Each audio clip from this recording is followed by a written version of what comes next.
if you have already picked the material or you sort of have an idea, coaches and students, if you know what you're going to work on, then I'm happy to answer any questions. My name is Sarah. I work with trash. I dig into dumpsters and separate waste and look at materials, trying to figure out how we can, one, reduce it and find a way to loop it back into the closed economy. So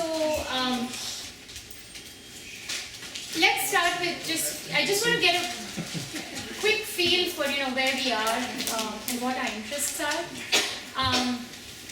How many of you look at trash and you feel like it's yuck, it's something to stay away from? How many of us feel that way? Okay, so what I'm hoping is that after you walk out today, you will all of us will have an invisible pair of glasses and we will look at trash differently. We will not look at it as something yuck, something just to stay away from. We look at it as paper, plastic, glass, metal, organics, wood, fabric, reusables. So these are the 7 or 8 categories that most of us generate on a daily basis. So repeat it one more time. Paper, plastic, metal, glass, organics, fabric, wood, and reusables. And reusables is a big one. So what I would like to do is use the school waste stream as a way to introduce the topic. The trash trek guidelines don't require you to focus on the school stream. You're just required to pick a material, decide an innovative solution of how you will either reduce it or find a way to not send it to the landfill, so loop it back into the closed economy. But I use the school waste stream since most of us, all of us here go to school and we are very familiar, intimately familiar with what happens in the classroom. So this is what a school's waste stream pretty much looks like. About 48% of what you throw away is generated in the classroom.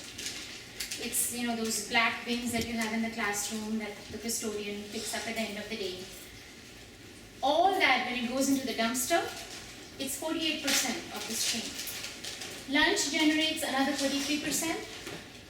The kitchen meaning where the meals are prepared, where you go to serve your salad or your what's it called, a la carte or whatever. Those meals are being prepared somewhere, and so that kitchen generates about 17%, and the bathroom is another small 2%, mainly comprising paper towels. So that same chart that we saw before, this is how, if we were to truly recycle, if it was all done correctly and we recycled everything that we could and prevented it from going to the landfill, this is how it would be. The striped wedges in the pie chart is everything that's recyclable. So you know how this was the classroom, right? So see how this was the classroom? That same classroom stream, if we were to recycle, 39% of it is recyclable and only 9% would be trash. Same thing with the lunch, about half and half. And again, half and half in the kitchen. So what's in that trash? 27% is, and this is on a volume basis. So in the trash world, we make a distinction between on a volume basis and on a weight basis. Volume meaning how full a container can get. So imagine like you have your trash can, and when you fill it with paper, does a certain amount of paper fill up that trash can? That's the volume of the paper. But if you were to take that same trash can and weigh it, that would be a different data point that you would get.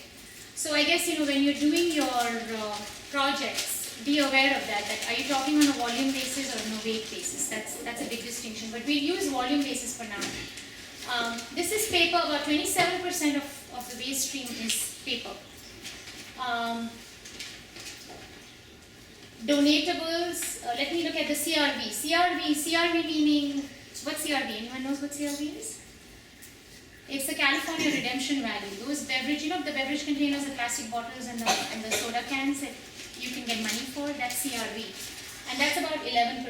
So just very simple, 27%, 11%, and the non-CRV meaning the plastic and the metal containers that you don't get money for, but it's still recyclable. That's 55% of your stream is basically recyclable. And that's not what's happening in schools today, that's not what's happening in home either. It's, we are generating more trash than recycling. So this is what the actual diversion typically looks like. We're recycling about 15%, the 85% is trash. And what's that number that we saw? How much could be recycled if everything was done correctly? 55, right.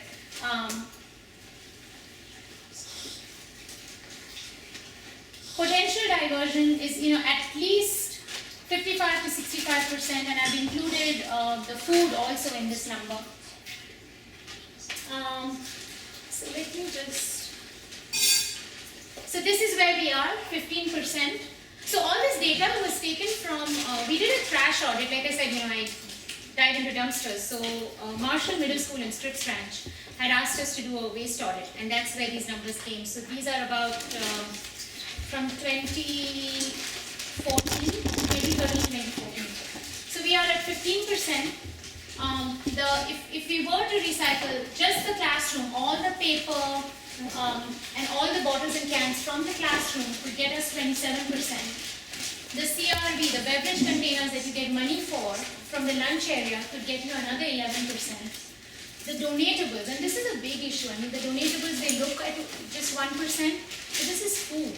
It weighs a lot, and I'll show you some pictures of how much food waste there is, which could be consumed by human beings. And so it's only 1%, but it's quite a few meals. Mixed recycling at lunch. Your lunches, they're served in these plastic containers, right? Those clamshells, the black or the white clamshells, basically. They're made of number one plastic. It's PET plastic. And if you were to keep it food free, so if you were to wipe the food from it before throwing it, that's also recyclable. But of course we don't do that. So if we were to put in a system to collect that, that's another 17%. Milk cartons are recyclable, and then you have your compostable food and paper. And this top one that you see, TerraCycle, that's those chip and candy wrappers, the ones with the shiny inside. Those chip and candy wrappers, right now, they're not recyclable. Like you can't, I need to say that differently. It is recyclable, but your hauler will not pick it up right now. It's not something that you can put in your curbside recycling. But if you were to send it to TerraCycle, there are some very specialized companies who can recycle it. And so that TerraCycle is that additional 3%. Okay, so all of you were thinking of focusing on paper. One way to reduce paper is goose paper. You know what goose means? Good on one side. Lot of goose paper in the school's waste room. And we spend so much money, PTA Foundation spends so much money just on equipping paper. When we go and offer advice to schools, we say a box for goose paper in every classroom. It can be used as scratch paper, for art paper, whatever, right? So good on one side paper. In that waste audit, just on one day, we found 15 pounds of goose paper from Marshall Middle School. 15 pounds. There was a roll of unused paper in the just thrown away. So a lot of paper right now is getting wasted in schools.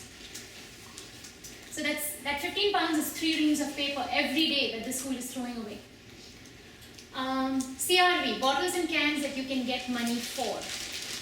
That's about 4,500 in a school year that the school could be getting if they recycle it. And it's not about the money, it's great if you can take it to a redemption center and get the money, but at least recycle it, right? Put it back into the economy. So that's how much is right now being trashed. So this is all the bottles and cans that we saved, literally picked out, weighed it. And so just in one day, right? This is just one day's worth of trash that you're seeing. all sorted out the way it should be. Okay, this is my, I have a lot of passion for food waste and preventing food waste. This is all the uneaten food. This is food that, so what happens in a school is, the cafeteria is supposed to prepare meals as per enrollment. So they're preparing a whole bunch of extra meals. At the end of the day, these are sandwiches and burgers and heated items. They're throwing it away because the line did not pick it up.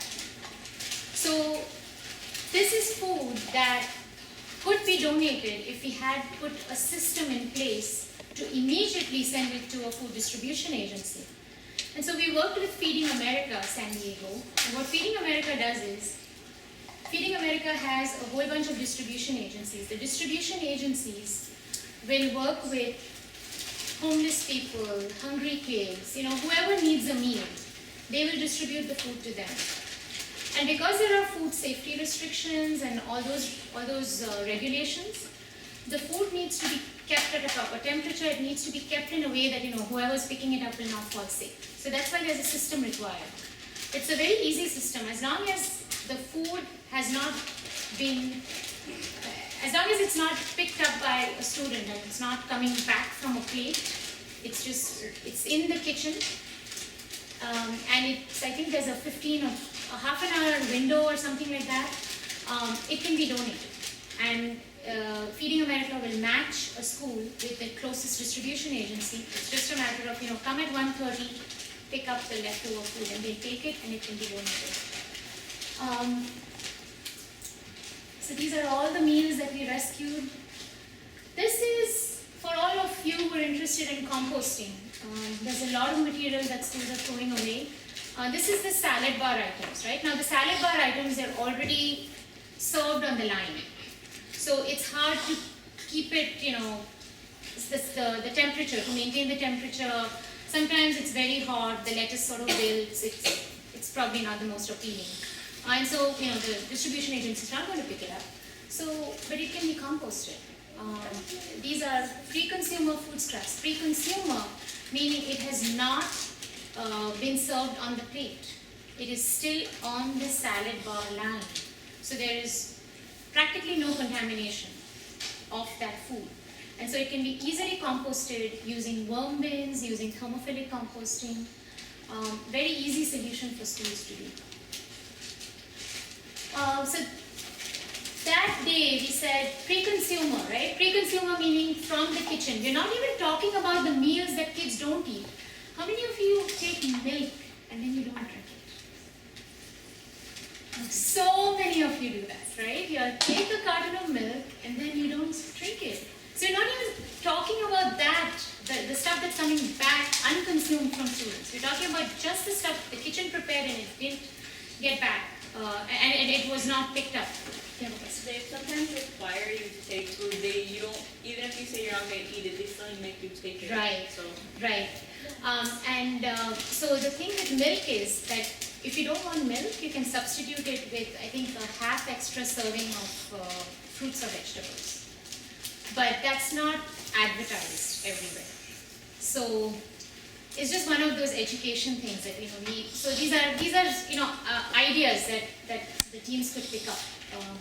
So it's just the pre-consumer donatable food that day was 55 pounds, equal to 44 meals.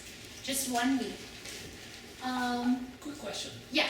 Before we move on, you made a distinction about the salad for compost being pre-consumable. What happens if it's on the return plate, say salad or fruit? It is compostable, but I would not recommend composting it on the school premises, just because there would be dressing on it maybe. And you don't want to deal with dairy, milk, dairy, meat, grease and oils on a small composting. It's compostable if it was being picked up by a commercial level facility, because they can handle the pathogens much better than a small system can. So that's why we sort of just, from a policy policy perspective and a best practice perspective, we just leave all post-consumer material out. These are those clamshells that I'm talking about. As long as they are food-free, and by food-free, it doesn't mean you have to wash it. Just wipe it with a paper towel, right? That's all recyclable because it's #1 plastic. Do you know what I'm meaning by when I say #1 and #2 plastic? Do you know the difference? Yes. There are 5 kind of different plastic which are recyclable, and based on their type of manufacturing and how much or how many times it can be recycled, they are categorized in those 5 categories. Right. They also depend on the PET jar versus there are some PPE, those kind of chemicals or raw materials used to manufacture them. Right. So based on that, they are numbered for you to recycle. Right. Right. So #1 and #2, it's just the hydrocarbon bonds of the plastics. And #1 and #2, if you just flip any container, you will see that number is written on that plastic. So on your beverage bottles, it's written on the bottom in that label there. If you ever have a plastic bottle to look at.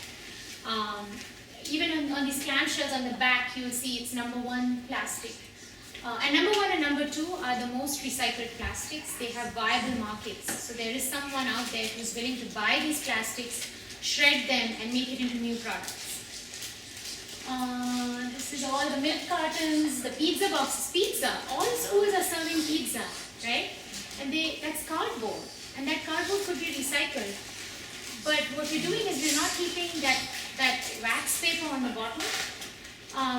And because of that, the grease gets onto the cardboard. So if you would just keep a thin sheet of wax paper before putting the pizza on, all those boxes could be recycled. Skip through all this. These are the silver, shiny inside chip and candy wrappers that we could send to TerraCycle. Now, from a sustainability perspective, I don't really know what the point is of shipping all this material all the way to the East Coast in terms of carbon footprint. I really don't know how it makes sense. But that's the only option for these chip and candy wrappers right now to recycle. Why is that? Is there no West Coast facility? No, well, these things are very expensive to recycle because it's a composite material. It has plastic on the outside and a thin sheet of aluminum on the inside, foil inside. So they have to be separated. And so even TerraCycle, what they do is, and TerraCycle's website is a great one. If you're looking for innovative solutions, you should just go visit TerraCycle's website. They make bags and stuff out of it. So they're not even they're not technically recycling, they're actually upcycling. They are making it into a higher value product. And they don't have any facility on the West Coast. They don't have any facility. Economically, it's not viable. It's not economic. Just like styrofoam, it's actually not economically viable. So these programs with TerraCycle for the chip and candy wrappers, they're being subsidized by Frito-Lay. So Frito-Lay will give a certain amount of money to TerraCycle saying, hey, we want that green perception. Sure. So we'll give you some money to be able to take this and do whatever you do with it. But there's You're no saying styrofoam, it's not economically viable to recycle? Styrofoam trays are not economically viable to recycle. The packaging stuff is, the stuff that we get because, So that is, but not the styrofoam trays that are... not the trays. But what we do and what I can suggest to everyone in this room is for the candy wrappers or chip wrappers, chips bags. What I do at home is, even if we are outside at school, we encourage our kids to bring them back to home. We have a separate bag. We collect all those candy wrappers and those kind of wrappers there, and we still put it in recycle, and we let them decide whether they wanna cycle it or not, recycle it or not. Sure. And again, if everyone starts doing it, and someone will take a note of that, Right. we have to start somewhere, as I say. Right. So that's what I would recommend. Yeah. A lot of countries in the world, they don't use the terminology recyclable and trash. They use the terminology wet and dry waste. Like in India, they use wet and dry waste. Dry waste meaning all this stuff, right? Like anything that is, your plastic, your metal, your glass, all that is dry waste. So wet waste meaning purely organic, right? That's wet waste. And so what you're saying is like that, anything that's dry, put it in the recycling bin and let the recycler decide whether they have enough of that material to go out there and find a buyer for it. I'm going to skip all this because I want to get to, Sorry? yeah. Oh, yeah. So wet waste would be like a banana peel or an apple core? That's right. Anything organic, anything that you would eat or did not eat is organic. It is compostable, or if it was a whole fruit, then it's donatable. A while ago, there used to be a distinction between garbage and trash over here, Oh, but it doesn't exist anymore. So garbage would be the wet waste, and trash would be the dry waste. oh, that's interesting. I didn't know that. Yeah. Oh, okay. And that just fizzled out and garbage became trash. Back in high school, one of our English teachers was talking about that he grew up with that concept, and that there was a difference between the two. But I've never seen it anywhere. I want to get to, this is a footprint chart. I think this is really cool if someone wants to do this in a school. If you implement a recycling program, you can translate the amount of paper, plastic or metal into carbon, right? That's what it amounts to. And the carbon is how many trees, how much energy, how much fuel, and how much water you have saved on campus by doing proper recycling program. Okay, this is what I want to talk about because I think this is an interesting aspect that somehow gets overlooked. So trash and recycling. The school district is paying to give you this service. Every school has a trash dumpster and a recycling dumpster. And there's a hauler, the companies that own the trucks that come in and pick it up, right? That service is being paid for by the district. So there's a huge accountability problem here.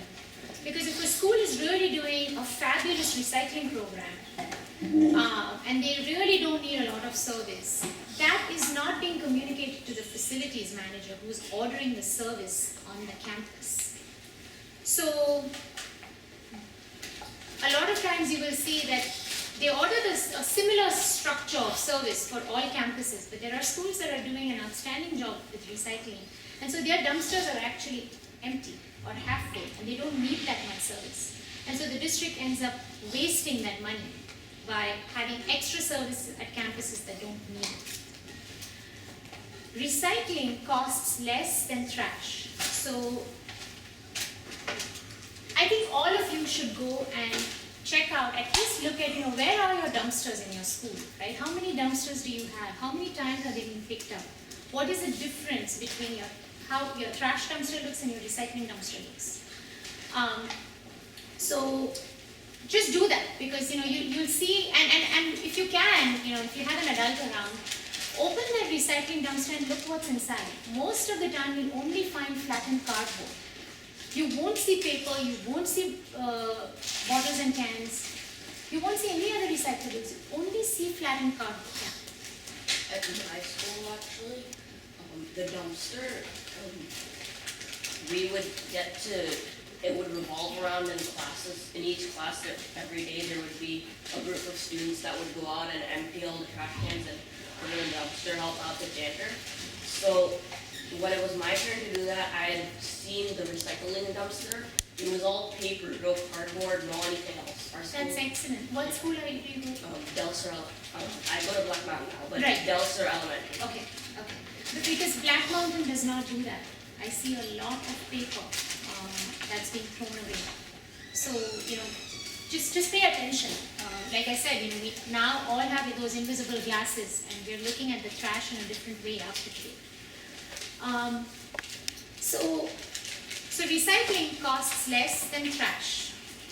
The more you divert from the trash to the recycling dumpster, is saving the school district money, right? Because say one pickup of the trash dumpster is costing you $20. Every time that truck comes in and empties it, they're going to charge you $20, whether it's full or not. The recycling, I think Poway has a deal with the hauler where recycling is actually free. And even if it's not free, it's actually half, sometimes it's just half the price of trash. So the more material you transfer from your trash dumpster into your recycling dumpster, that means you're saving money for the district. So for Ramona Unified, when we did a program for them, we estimated almost $75,000 every year that they could save. Because they either had too much service on certain campuses where certain dumpsters were completely empty and they were still paying for it. The hauler is not going to come and tell you, hey, you have an empty dumpster, why are you paying me? Please don't pay me, right? That's not going to happen. They put that dumpster in when they signed the contract. And some of these contracts are in place for 5 to 10 years. They put it in. In summer, there's no one on campus, and yet they're charging you during those summer months. So that's a huge amount of saving that could go back to the district. Of course, the school doesn't benefit from it because this is a charge that facilities pays at district level. But a lot of us have been asking, why don't we just let the school pay for it? So then the school has incentive to do the right thing, and then whatever they save can go back to the principal's fund to do whatever they want. So I think at this point I'll stop. I think this is pretty much most of what I want to talk about. This fabric, reusables and fabric, that's a big issue. You see a lot of that. Lost and Found has so many clothes. Ripple Textile is one organization that's working with schools and giving some funds back if you organize a clothes drive. At the end of the school year and at the beginning of the school year, teachers are cleaning up classrooms and they're throwing away so much stationery, so many books. If you would just call Goodwill and have them, place a bin or a box or arrange for a pickup, Goodwill will take all this. They'll take the books, they'll take the stationery, and that's another way of keeping it out of the landfill.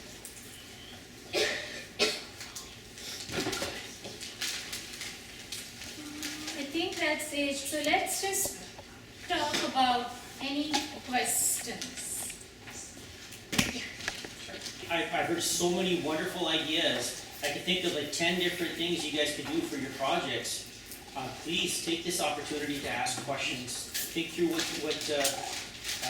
Sarah told us, and please ideate.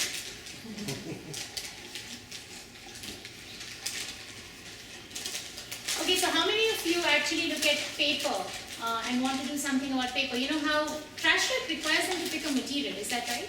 Yeah. They have to pick a material, right? So how many of you are interested in paper? Not for trash bag, but just generally. Okay, and what about paper bothers you or, yeah? I wasn't asking a question. Yeah, sure. I wasn't asking a question. I wasn't asking a question. No, I know you were, I was just asking, what about paper? Well, you could compost it by putting it in a bin, all those.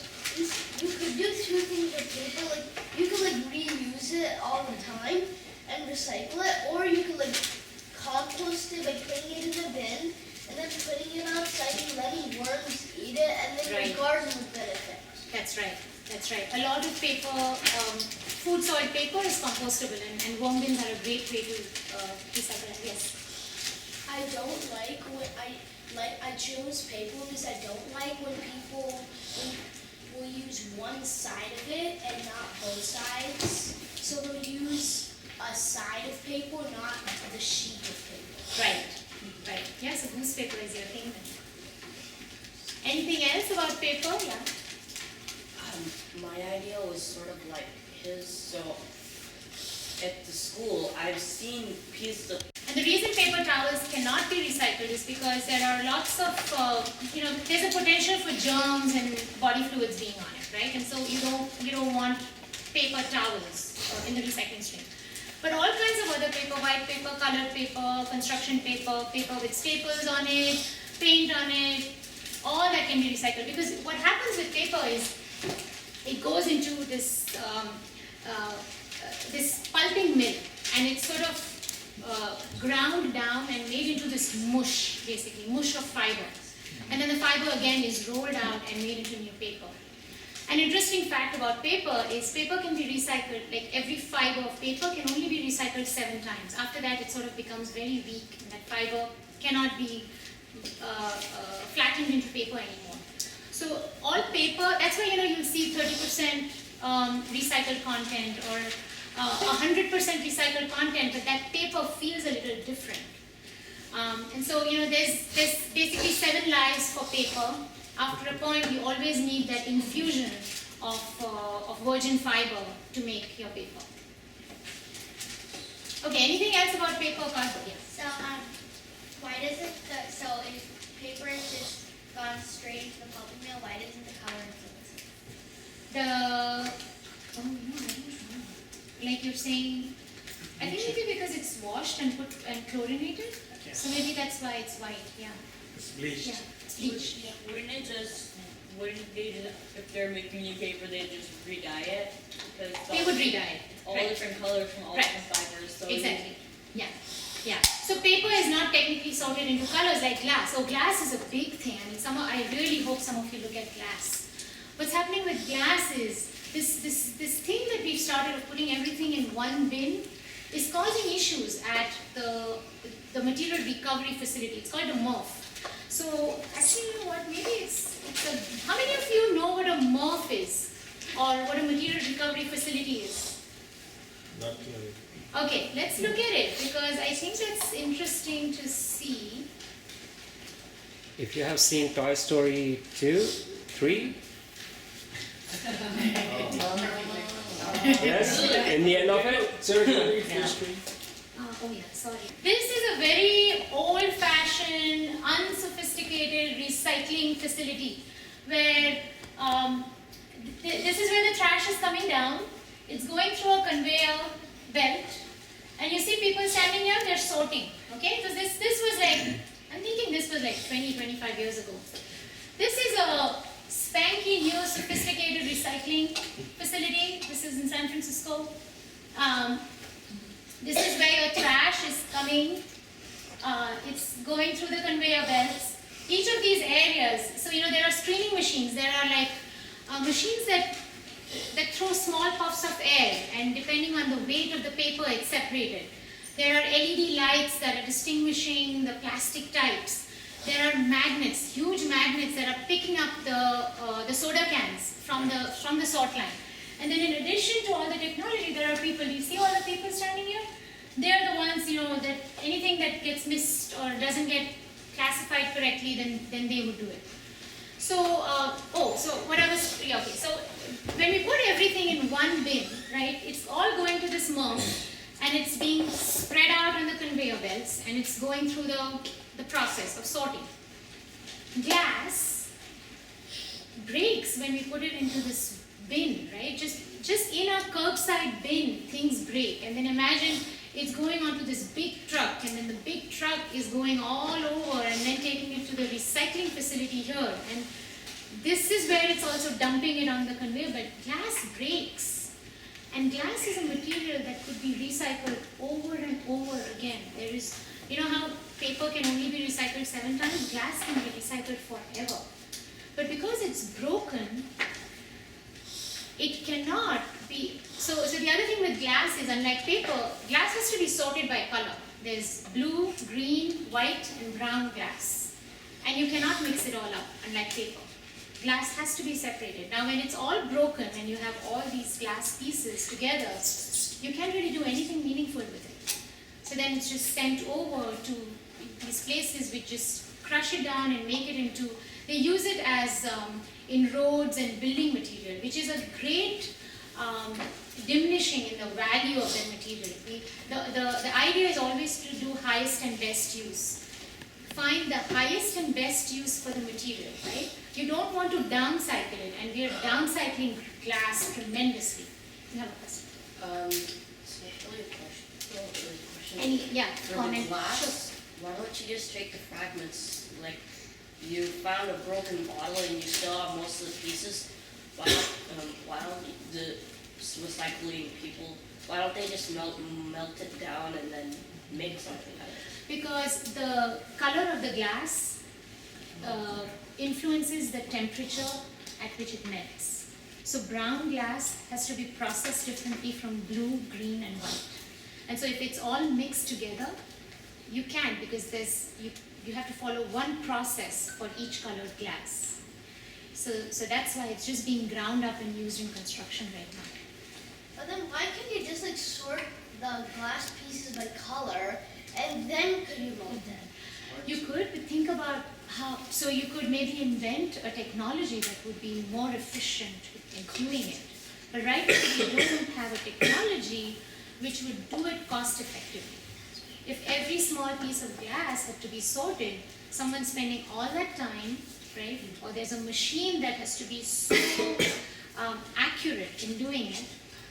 And so we don't have a cost-effective technology right now. But that doesn't mean we won't have it in the future.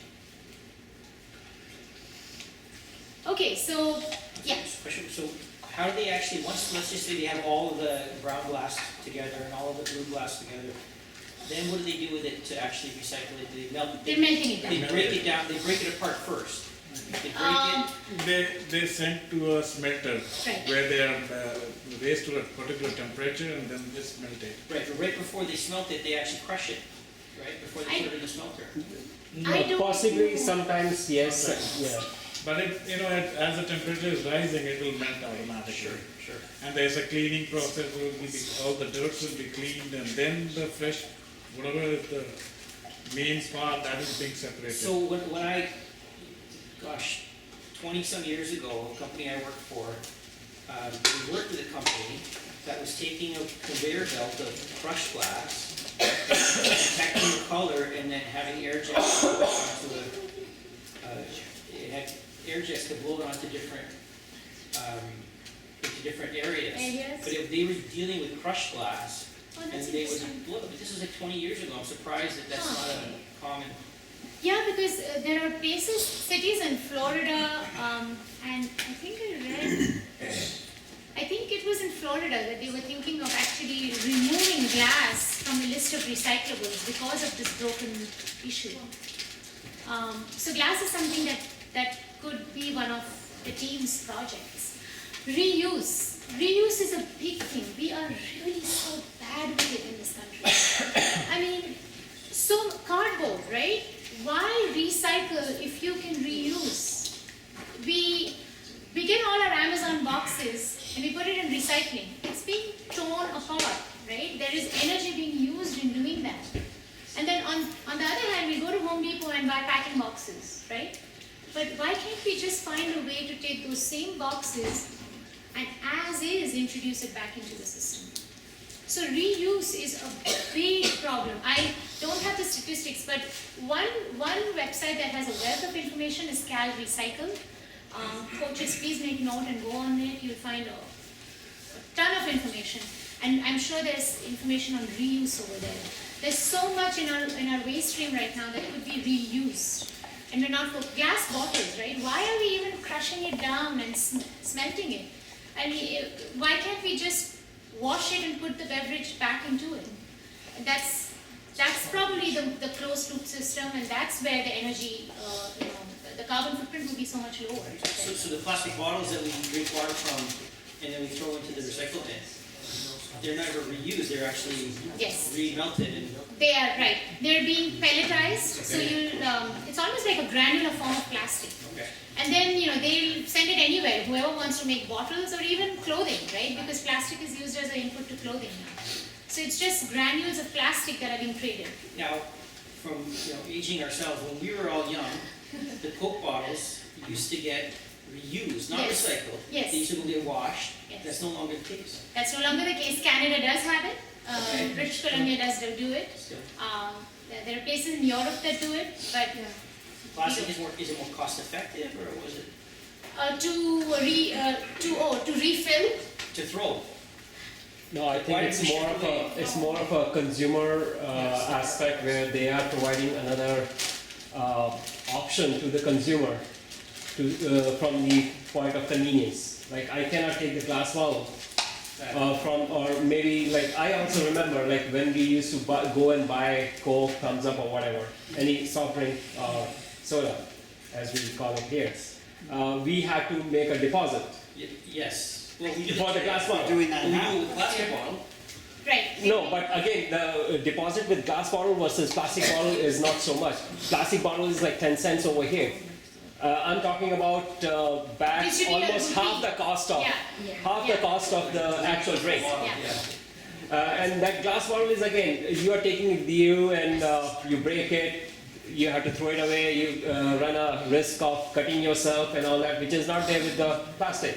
So that's why it got popular. So it's more of a popularity. And it's also transportation. Yeah, I think that's the key thing. The beautiful Plastic way is printing easy. is being done on those bottles, rather than it's difficult in a glass. I mean, you can do it, but it gives an aesthetic look more towards the marketing side, beauty. Yeah. That's weight too, I guess. Yeah, you have a So, I had a comment. So Sure. when I went to Italy, when we got like our soda, they still use the Coke in glass, and they still have it in glass, and then we give it back to the bar, and then they clean it, and then they put just Coke in it. Did they give you money when you returned that bottle? back to the No. bar? No. Okay. They just say thank you. Oh, okay. Okay, anything else? Anything about plastic, glass, cardboard? Yes. Cost savings, that's huge. Cost savings for the district. Imagine the amount of money the district could be saving. And Power Unified is pretty bad. Our schools don't have the recycling infrastructure, even though the district claims that the district will tell you, we offer recycling. We have recycling in every school. But they're talking about that recycling dumpster that they've put in the back. What about the front end? How do the recyclables from the classroom and from the lunch area, how do they go into the dumpster in the back? It's overriding concern. So focus on your collection, right? Your collection is it's a huge missing link in our recycling program in schools. We don't have a way of taking the recyclables. It's each of you who are making that trash, those recyclables, and how do you ensure that what you throw in the recycling bin is ending up in the recycling dumpster? One other aspect for those of you who are ambitious and who really want to get to the crux of it, all these recyclables are being shipped to China to process. There are kids like you who are sorting this material, sometimes in very unhygienic and unhealthy conditions, breaking our cell phones apart and burning the plastic. Yeah, what's going on with the whole e-cycle, the whole electronics? Right, that's what's happening. It's being sent to China and Africa. Even Are they plastic. reusing any of the material? They're using There's the a lot of the facilities in metals. the US now that do it, but it's not. They're collecting it, but the ultimate The use destination. of chips, mostly ICs, it's done there. Okay. Plastic, for example. So China 2 years ago said, we don't want your contaminated stuff. We don't want all your paper that's food soil, and we're not going to take it.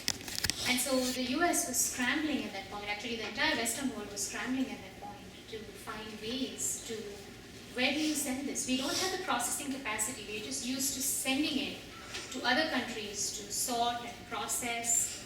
So all this plastic, right, it's not being sold as a bottle, it's being crushed and baled. It's like these square, dense blocks of material that you see on trucks. So it's being sent, it's being shipped, sometimes overseas. So e-cycle is something, the electronic recycling stream is one very viable stream that some teams could look at. What about organics? I know the county has a big objective to reduce the organics waste going into landfills. Right, all of them do. Last year, State of California passed AB 1826. 1826 requires us to, there's a goal of 75%. So get to 75% diversion rate, and there are certain thresholds that are prescribed. So if you generate more than 8 cubic yards, so 1 cubic yard, one dumpster that we have in our schools, those big square things you see, those are 3 cubic yards. So if you have more than 8 cubic yards of service in a week, then you're supposed to have an organics recycling plan. And so all cities and counties in California are supposed to come up with a plan for organics recycling. Unfortunately, the agency that passed the rule didn't really look at infrastructure. We don't have any infrastructure close to processing organic waste. So organics is a big thing, and that's the reason my organization is trying to develop these decentralized organic processing facilities, because the commercial level composting requires a lot of permitting. There are air quality permits required, lots of CEQA clearances and all that stuff, which take years, and those facilities need a lot of capital investment as well. So yeah, organics is definitely one thing that basically just do whatever you can right at the generator level, right in your backyard, without putting any miles on that material. Right? If you can take care of it in your backyard, do it in your backyard, and then maybe find the next highest and best use for that material. Are fabrics recycled or really reused primarily? They are reused. They are also recyclable. So they are just shredded and used as fillings in furniture, mainly sent to Africa again, Africa and Asia. So yeah, they're donated, they are reused, and they're shredded and used as inputs in production. Okay, is that good?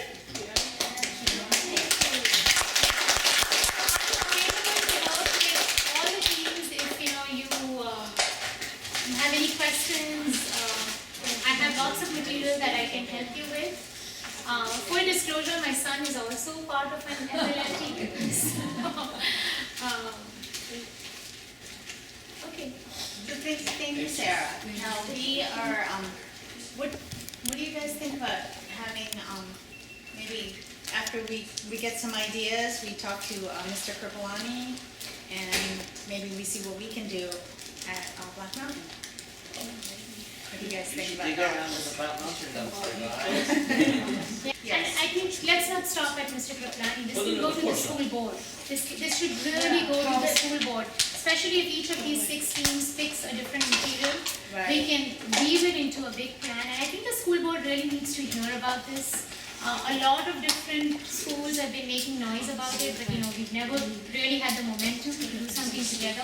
So I think this will be a great chance to do that. With the 5 teams that we have here, we can, it's a larger group, so we can make a difference. And part of FLL is this team collaboration and sharing your ideas and your project with others, and hopefully making a difference. So we'll all go back and think about our ideas, and we can all talk to Sarah as we need, and let's go from there. Thank you so much for everybody for coming.